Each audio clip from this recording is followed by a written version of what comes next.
Pengungsi erupsi Gunung Ilelewotobi laki-laki di Kabupaten Flores Timur, Nusa Tenggara Timur meninggal dunia, diduga memiliki riwayat penyakit bawaan sebelum pindah ke lokasi pengungsian.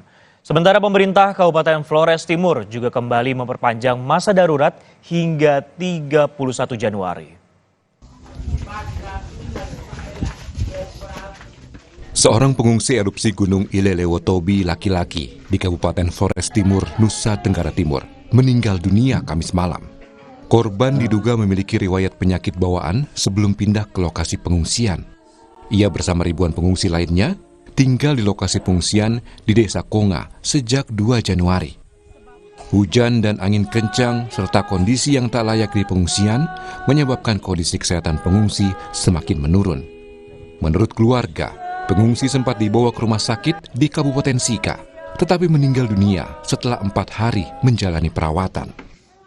Mama meninggalnya tadi malam jam 11.45. Terjadi erupsi gunung ini, Mama mengungsi ke Konga. Nah, di sanalah akibat pengungsian sehingga Mama punya penyakit bertambah. Begitu. Kondisi di pengungsian tidak nyaman ya, Mas? Kondisi di pengungsian tidak nyaman. Mama sempat dilarikan ke Maumere. Waktu itu dijemput oleh suster. Karena mengalami penyakit itu, Mama dijemput oleh suster, kemudian bawa ke Maumere, ke rumah sakit Dewa Pantai.